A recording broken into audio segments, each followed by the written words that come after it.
आज का मौसम काफ़ी अच्छा था।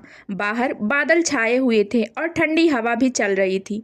रात भी अति जवा थी। अपने बिस्तर पर लेटी निशा फ़ोन पर समीर से प्यार भरी बातें कर रही थी। लेकिन समीर ने जैसे ही निशा से अगले दिन होटल में मिलने की बात कही तो उसके दिल की धड़कनें तेज हो गई। उसे समझ नहीं आ रहा था कि वो उसकी बात का हाँ में जवाब दे या ना में। समीर की बातों को सुनकर निशा ने अपने कांपते होठों से कहा, होटल? कौन सा होटल? समीर ने कहा, होटल ब्लू डायमंड। निशा कहती है, कुछ गड़बड़ तो नहीं हो जाएगी समीर? समीर ने कहा, कैसी गड़बड़? निशा बोली, किसी को पता तो नहीं लग जाएगा हमारे रिश्तों के बारे में? समीर ने कहा, डर लग रहा है निशा बहुत, तो मिलना कैंसिल कर दे। निशा थोड़ी देर खामोश रही। उसने अपने बिस्तर के सामने रखे अपने पति पंकज की तस्वीर की ओर देखा, फिर कुछ सोचा और समीर से कहा, समीर, जब प्यार किया तो डरना क्या? मैं आ रही हूँ तुमसे मिलने। अगले दिन निशा समीर से मिलने होटल ब्लू डायमंड पहुंच गई। उसने लाल रंग की साड़ी पहन रखी थी, होठों पर उसी रंग की मैचिंग लिपस्टिक, कानों में बड़े बड़े टॉक्स और खुले बालों में वो किसी अप्सरा अप्सरा के जैसे लग रही थी। वह होटल पहुंच गई थी। वह रूम नंबर 302 होटल के रिसेप्शन पर खड़ी थी। रिसेप्शनिस्ट ने उसकी ओर मुस्कुराकर देखा और कहा, थर्ड फ्लोर, साइड से चौथा कमरा। तभी निशा ने कहा, मेरी बुकिंग है आज की। रिसेप्शनिस्ट ने कहा, जी मैम, ये रही आपके कमरे की चाबी। ऊंची सैंडल पहने खटखट करती हुई निशा रूम नंबर 302 में पहुंची। दरवाज़ा खोला और कमरे में प्रवेश कर गई। अभी उसे कमरे में आए 5 ही मिनट हुए थे, तभी दरवाजे पर दस्तक हुई। दस्तक की आवाज़ से निशा के दिल की धड़कन फिर से बढ़ गई। उसने अंदर से ही पूछा, कौन? कौन है? दूसरी तरफ से आवाज़ आई, रूम सर्विस। निशा ने जैसे ही दरवाज़ा खोला उसके चेहरे पर मुस्कान आ गई। निशा ने कहा, समीर, तुम? समीर कहता है, नो नो निशा मैम, मैं तो रूम सर्विस वाला हूँ। ये कहते हुए वो कमरे के अंदर आ गया और निशा के पास घुटनों के बल पर बैठ गया और एक गुलाब का फूल उसे देते हुए कहा, मैम बताइए, ये बंदा आपकी क्या खातिरदारी कर सकता है? निशा ने उसके हाथों से गुलाब लिया और कहा, बस ये बंदा मुझे ढेर सारा प्यार करे, ढेर सारा, और कुछ नहीं। ये कहकर वो समीर के गले लग गई। कुछ देर बाद वह सुध बुध भुलाकर एक दूसरे में खो गए। निशा शादीशुदा थी। पंकज से 3 साल पहले ही उसकी शादी हुई थी, लेकिन पंकज कारोबार में इतना उलझा रहता है कि उसे निशा की कोई फिक्र नहीं होती। 11 जनवरी को दोनों की शादी हुई थी। निशा बहुत अरमानों के साथ नए घर में आई थी। वहाँ पर उसके लिए सब कुछ था, लंबी गाड़ी, बड़ा घर, नौकर चाकर, लेकिन सिर्फ पंकज का प्यार नहीं था। तभी पंकज निशा से कहता है, अरे निशा, मैंने कहा ना, अभी बहुत काम है यार। माल की सप्लाई बाकी है, कुछ नए ऑर्डर भी मिले हैं, उनके लिए रॉ मटेरियल का अरेंजमेंट भी करना है। सुनो ना, 2 महीने रुक जाओ ना, फिर हम चलेंगे हनीमून पर। निशा कहती है, कोई बात नहीं, वो आप वो आपने ही कहा था ना, इसलिए मैंने याद दिलाया। वैसे भी काम तो काम है, वो तो करना ही है। लेकिन शादी के 3 साल हो गए, पंकज के वो 2 महीने आए ही नहीं, जब उसने वादा किया था कि वो हनीमून पर जाएंगे। निशा ने भी उससे कहना छोड़ दिया। उसे समझ आ गया था कि पंकज सिर्फ अपने कारोबार से प्यार करता है। रात के 12:30 बज गए। निशा कहती है, हर दिन यह इतनी देर से आते हैं। अरे, काम कौन नहीं करता, लेकिन काम के चक्कर में अपने घर को, अपनी बीवी को भूल जाना सही तो नहीं है। मुझे तो लगता है ये सिर्फ घर सोने के लिए ही आते हैं। इनका बस चले तो ये ऑफिस में ही सो जाएं। पिछले 2 सालों से पंकज शादी की सालगिरह पर निशा को बाहर ले जाने की बात कह रहा था, लेकिन वो भी उसे याद नहीं रहता। शादी की तीसरी सालगिरह थी, सालगिरह की बात है। पंकज कहता है, अरे निशा, मैं प्रॉमिस कर रहा हूँ, आज मैं बिल्कुल नहीं भूलूंगा। आज हम दोनों ना सिर्फ बाहर खाएंगे, बल्कि लॉन्ग ड्राइव पर भी चलेंगे। और अगर मैं भूल भी गया तो तुम मुझे शाम को 7 बजे कॉल करके याद दिला देना। निशा कहती है, ठीक है, चलो अब मुझे जाने दो, एंड हैप्पी एनिवर्सरी। ये कहकर पंकज फैक्ट्री के लिए निकल गया। रात के 8 बज गए, पंकज घर नहीं आया। निशा ने उसे कॉल किया और पूछा, क्या हुआ पंकज? आप अभी तक निकले नहीं हैं? 8 बज गए हैं। पंकज कहता है, निशा माय डियर वाइफ, मैं भूला नहीं हूँ, थोड़ी देर और यार, मैं निकलता हूँ। एक काम करो, तुम ड्राइवर को बोलो तुम्हें होटल सनशाइन में छोड़ दे, मैं तुम्हें वहीं मिलता हूँ। निशा होटल सनशाइन में पहुँच गई। वहाँ पहुँचकर उसे 10 बज गए, लेकिन पंकज नहीं आया। उसने 2 बार उसे कॉल भी किया, लेकिन उसने उसका कॉल कट कर दिया। निशा को बहुत बुरा लगता है और कहती है, गलती मेरी ही है, मैं ही उनसे कुछ ज़्यादा एक्सपेक्टेशन कर लेती हूँ। उनकी पहली प्रायोरिटी उनका काम ही है। निशा ने घड़ी की ओर देखा। लगभग 10:30 बजने वाले थे। उसने एक एक बार और कॉल किया। इस बार पंकज ने कॉल पिक कर लिया। पंकज ने गुस्से में कहा, क्या निशा, तुम बिल्कुल स्टूपिड हो क्या? अरे मैं यहाँ काम में बिजी हूँ और तुम कॉल पर कॉल किए जा रही हो। निशा ने कहा, लेकिन आपने तो मुझे यहाँ होटल सनशाइन में वेट करने के लिए कहा था। पंकज कहता है, हाँ हाँ कहा था, लेकिन काम भी तो है, उसे छोड़कर आ जाऊँ? सुनो, एक काम करो, तुम डिनर कर लो, मेरा आना थोड़ा मुश्किल है। निशा कहती है, आज हमारी एनिवर्सरी है पंकज।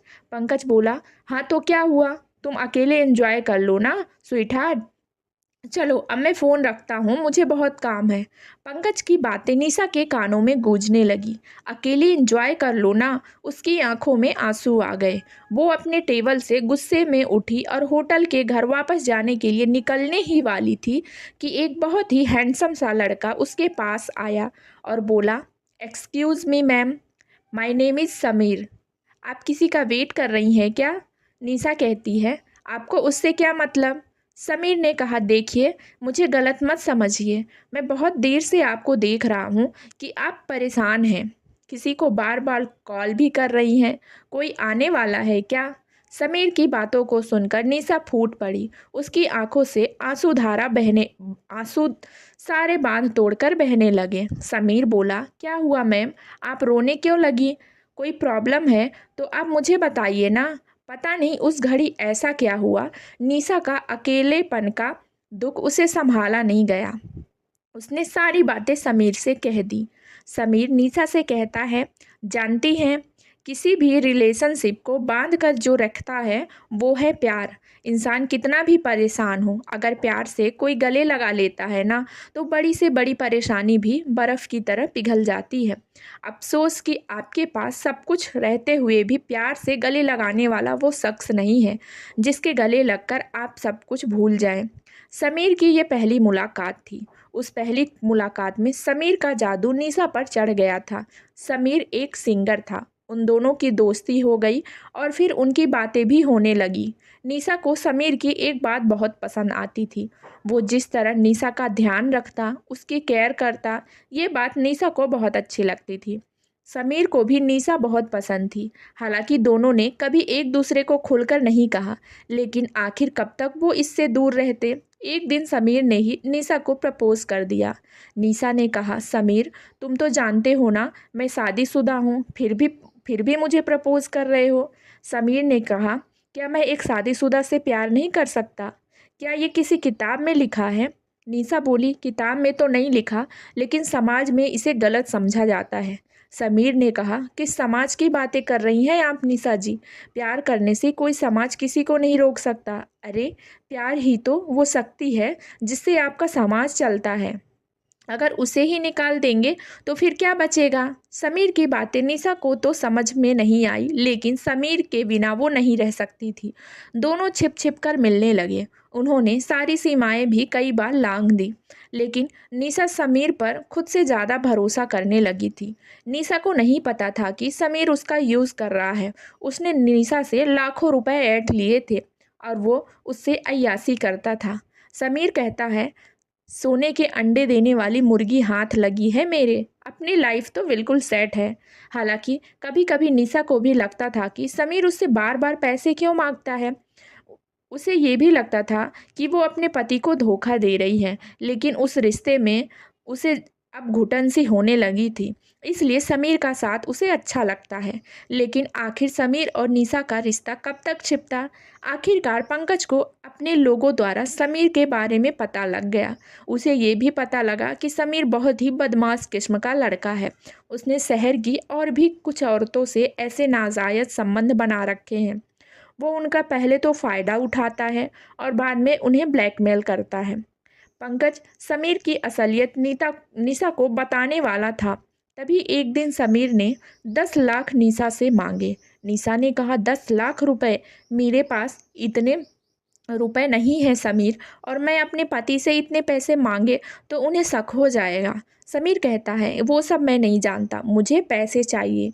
अगर तुमने मुझे पैसे नहीं दिए तो मैं तुम्हारे पति से मांग लूँगा। निशा कहती है, ये तुम क्या कह रहे हो समीर? तुम तो मुझसे प्यार करते हो। समीर कहता है, प्यार? वो भी तुमसे? तुमने ऐसे सोच भी कैसे लिया? और निशा, प्यार तो मैं सिर्फ पैसों से करता हूँ, पैसों से। पैसे दो नहीं तो तुम्हारी इज्जत नीलाम कर दूंगा। निशा बोली, नहीं समीर, तुम ऐसा मत करना। पंकज ने निशा और समीर की सारी बातें सुन ली। फिर पंकज कहता है, वो बहुत बदमाश लड़का है निशा, बहुत बदमाश। निशा ने कहा, कौन? किसकी बातें कर रहे हैं आप? पंकज बोला, वही जो तुम्हें फ़ोन पर ब्लैकमेल कर रहा है। उसके बाद पंकज ने समीर की सारी असलियत निशा को बताई और उससे कहा, निशा, क्या कमी रखी मैंने तुम्हारे पास? महंगी से महंगी गाड़ी है, बड़ा बंगला है, नौकर चाकर की लाइन लगी रहती है तुम्हारे आगे पीछे। बोलो, इससे ज़्यादा और क्या मैं दे सकता हूँ? निशा बोली, प्यार? प्यार ही नहीं दिया आपने मुझे कभी। 3 साल से अधिक हो गए हमारी शादी को, लेकिन आपके घर में मैं सिर्फ एक सामान की तरह हूँ, जो रहे या ना रहे आपको कोई फ़र्क ही नहीं पड़ता। कभी आपने 2 मिनट बैठकर मुझसे कुछ पूछा? कभी प्यार से मुझे गले लगाया? कभी प्रेम से मेरी तरफ देखा? नहीं, कभी नहीं। काम काम काम, आपके लिए काम ही सब कुछ है। मैं जानती हूँ कि मैंने गलती की है, लेकिन कसूरवार आप भी हैं। पहली बार पंकज को लगा कि उससे सही में बहुत बड़ी गलती हो गई। वो अपनी फैक्ट्री, अपने क्लाइंट्स और अपने काम में ही बिजी रह गया। उसे 2 मिनट की फुर्सत उस शख्स के लिए नहीं थी जिसे वो अग्नि के आगे 7 फेरे लगाकर लाया था। उसे तो लगता था कि पैसा ही सब कुछ है। वो सारी चीज़ें निशा को दे तो रहा था, लेकिन प्यार और अपना समय वो उसे नहीं दे पाया, जिसकी ज़रूरत उसे सबसे ज़्यादा थी। पंकज कहता है, निशा, मैंने बहुत बड़ी गलती की है, लेकिन मैं इस गलती को सुधारना चाहता हूँ। प्लीज़ मुझसे दूर मत हो, मुझे माफ़ कर दो। मैं वादा करता हूँ कि मैं बिल्कुल बदल जाऊँगा। निशा बोलती है, आप भी मुझे माफ़ कर दीजिए। मुझे नहीं पता था कि वो बदमाश मेरी घरेलू परेशानी की आड़ में मेरा फ़ायदा उठा रहा है। आप इसी समय पुलिस को फ़ोन करिए, मुझे उस बदमाश को सबक सिखाना है। निशा ने पंकज को माफ़ कर दिया और गलती दोनों तरफ से हुई थी, उन दोनों को एहसास था। उसके बाद पंकज बिल्कुल बदल गया। उसे प्यार और पत्नी दोनों की अहमियत समझ आ गई। तो दोस्तों, उम्मीद करती हूँ कि हमारी आज की कहानी आपको पसंद आई होगी। अगर पसंद आई है तो वीडियो को लाइक करें, और अगर आप मेरे चैनल पे पहली बार हैं तो चैनल को सब्सक्राइब भी कर लें। साथ ही आप बेल आइकन को भी प्रेस करें ताकि मेरे नेक्स्ट कहानी का नोटिफिकेशन सबसे पहले आप तक पहुँचे।